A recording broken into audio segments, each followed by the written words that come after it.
ci wolof dañ fi daje démb ak tey ci cadre séminaire national boo xamante ne responsable parti bi mooy ñu bàyyeekoo au niveau national waaye aussi ñu jóge ci gox-goxaan yi teewee nañ ko jubluwaay bi mooy ñu càmbar suñu participation ci élection yi weesu waaye it xool na la ñuy xàll yi ay yoon yu wees ngir mën a taxawal parti bi waaye taxawal ëllëgam gannaaw bi ñu génnee ci élection yu xaw a jaxasoo askan wi am ci taxawaay bu dëgër ba ñu sàmb li nga xamante ne moo ñu desee woon ci institution démocratique yi ñu am mbégte lool di célébrer maturité peuple sénégalais waaye taxawaayam ci fexe ba confiance bi nga xamante ne commencé woon na nax saay diggante population bi ak ñi nga xamante ne ñoom ñoo ngànk réew mi ba ñu restauré ko loolu bokk na ci lu tax réew mi mucc ci fitna boo xamante ne ñu ngi ci woon. ñu bëggoon a profité ci occasion bi aussi pour sargal président Bassirou Diomaye Faye mii nga xamante ne ci élection yi gagné na ko ci premier tour te bu mu yegsee ba léegi mu daal di jël gouvernance am bi ŋànk ko ci ay ñetti baat yu am solo mooy jubal ak jubbanti loolu nekk fondement wu gouvernance am bi te principe yooyu ñu jàpp ni dafa lalu ci mandute waaye aussi yëg-yëg ci li war a nekk taxawaayam te mu nekk loo xamante ne ci la askan bi di ko xaar ci loolu aussi mu am ay jéego yu am solo yoo xamante ne teg nañ ko te loolu bokk ci lu dalal suñu xel yi mu nekk lu ñuy naw aussi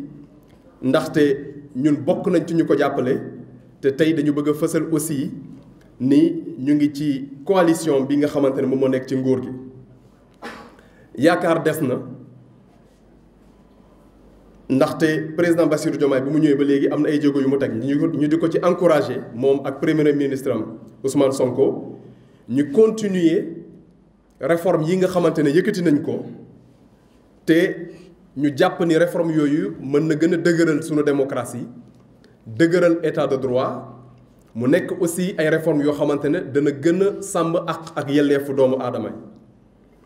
yi ñu bëggoon aussi ci réforme yooyu ñu daal di fexe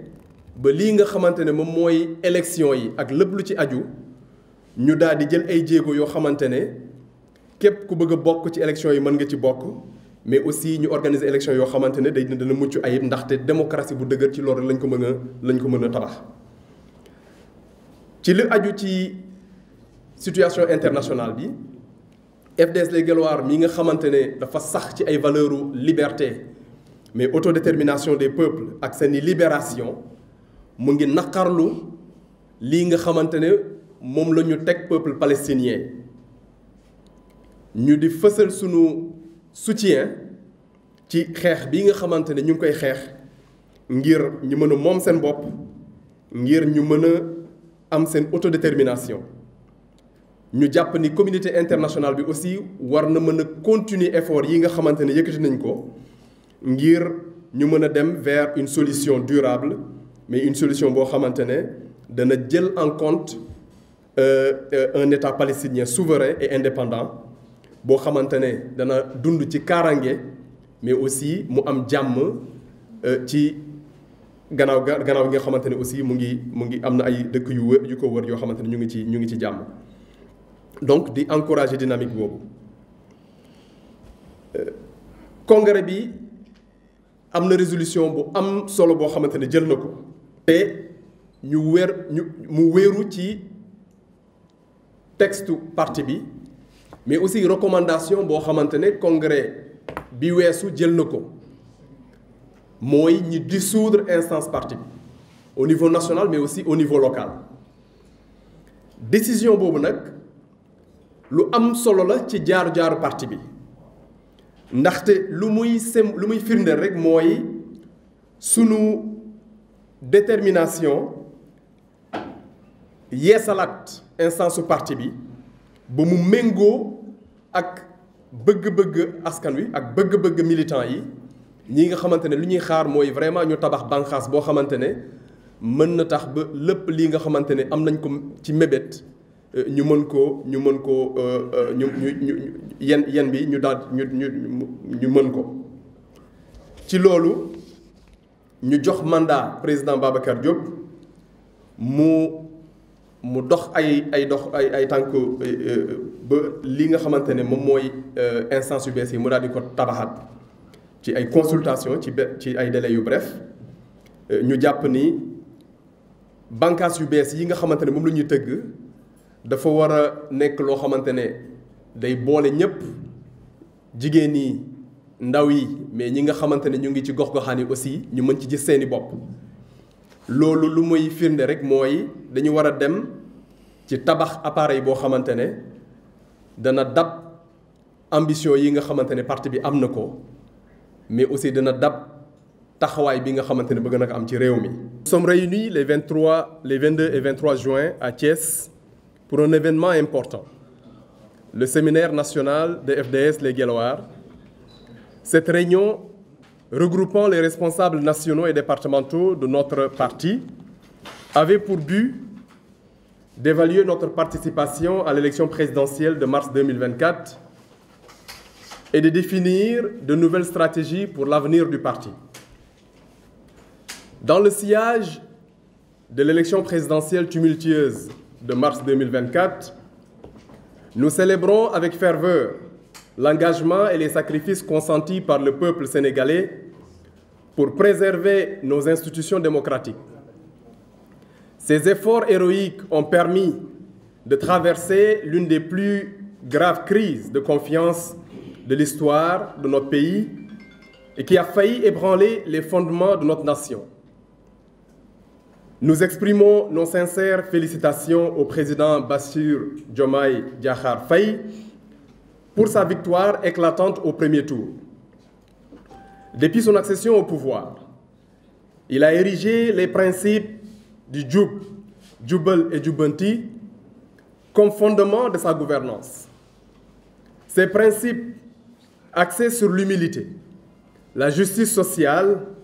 et la préservation des deniers publics se reflètent dans ses premières actions en tant que président. Cette nouvelle ère prometteuse exige une rupture salutaire que nous soutenons, réaffirmant ainsi notre ancrage au sein de la coalition au pouvoir. L'espoir d'un avenir meilleur est permis.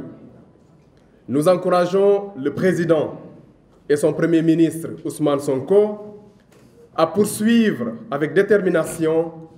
les réformes nécessaires pour renforcer la démocratie, la justice, l'état de droit et les libertés fondamentales. Un élément crucial de ces réformes est l'établissement d'élections véritablement inclusives, qui sont le socle même d'une démocratie robuste. Sur la scène internationale, FDS Les Guelwaars, fidèle à ses valeurs de justice, de souveraineté des peuples et de libération, exprime son indignation face à la situation tragique du peuple palestinien. Nous réitérons notre soutien à sa lutte légitime pour la liberté et l'autodétermination. Nous appelons la communauté internationale à intensifier ses efforts pour parvenir à une solution juste et durable, incluant la création d'un État palestinien souverain et indépendant, vivant en paix et en sécurité aux côtés de tous ses voisins. Notre parti s'engage à utiliser toutes les tribunes disponibles pour plaider en faveur de cette noble cause, rappelant ainsi notre engagement envers les principes universels de justice et de droits humains. À l'issue de ce séminaire national, une décision majeure a été prise, conformément aux statuts et aux recommandations du dernier congrès du parti, de dissoudre les instances actuelles. Cette décision marque un tournant décisif dans l'histoire de FDS Les Guelwaars. Elle symbolise notre volonté de renouvellement et d'adaptation face aux nouveaux défis et enjeux. Ainsi, le parti a donné mandat au président Babacar Diop pour mettre en place, dans un court délai, de nouvelles structures alignées avec les ambitions renouvelées de notre parti. Ces nouvelles structures seront conçues pour être plus dynamiques, inclusives et réactives, capables de répondre efficacement aux aspirations de nos membres et sympathisants. FDS Guelwaar s'ouvre à toutes celles et tous ceux qui souhaitent s'engager activement dans notre projet, offrant une plateforme où chacun peut contribuer à la construction d'un Sénégal meilleur. Ensemble,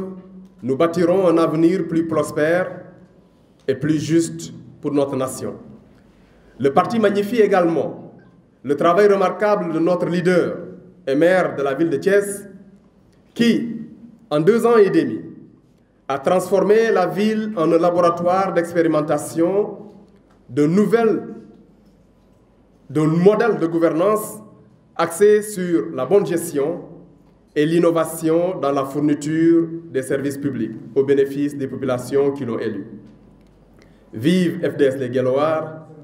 vive le Sénégal, fait à Thiès le 23 juin 2024.